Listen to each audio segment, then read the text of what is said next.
Hey everyone, this is going to be my part 4 in series, Economic Myths and Misnomers. So I haven't uploaded in about a week. I've been pretty busy with work and stuff, and I've actually been sitting on a video that I just haven't gotten around to editing and stuff, and that's going to be coming up shortly after this video.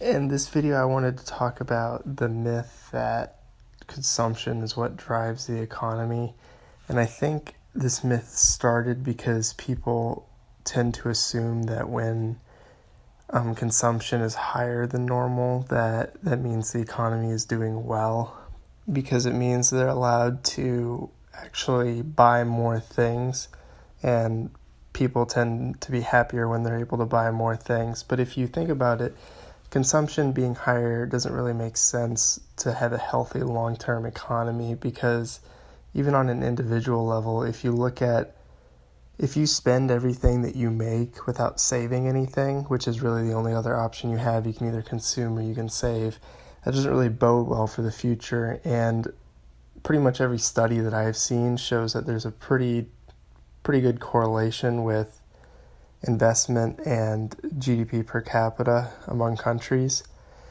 And that's not to say that investment necessarily causes economic growth, because technically there's so many things that cause economic growth, investment being one of them, but it's also known that for higher income levels, a higher percentage of the income is being saved, not just the total amount. So, for example, if someone who makes $200,000 will save a higher percentage of their income than someone who would make $30,000. And there's a lot of different theories as to why this is, which I'm not going to go into here, but I could go into on a separate video.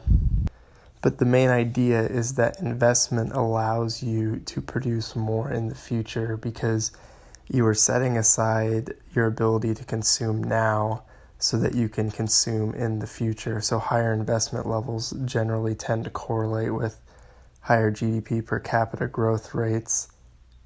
In addition, in modern economies, really the main thing that is involved with increasing GDP per capita is increases in efficiency.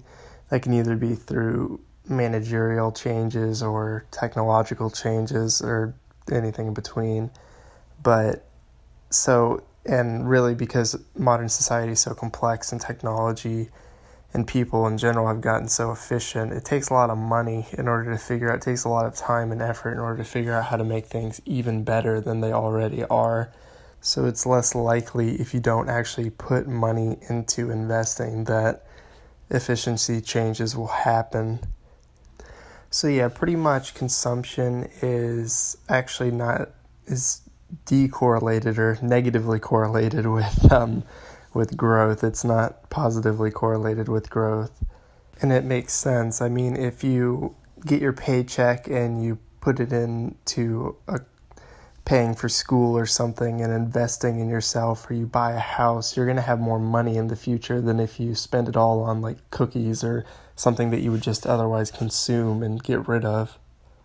And again, this isn't to say that investment rates or savings rates, which they're sort of the same thing, weirdly enough, but that's, again, another video. That's not to say that they are the only thing that determines the growth of an economy. There are a multitude of things that determine whether or not a country will be successful, and some of them are controllable and some of them are not.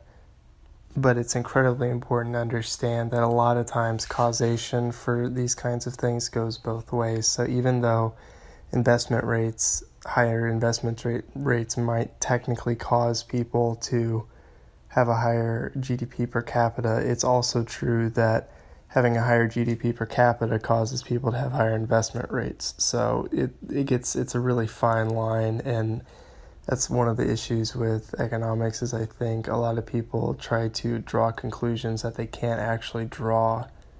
But either way, like saying that consumption is a lead indicator of growth, or having high consumption leads to high growth, is just, there's absolutely no evidence to support that. So that's about all for this video. I'll see you guys later.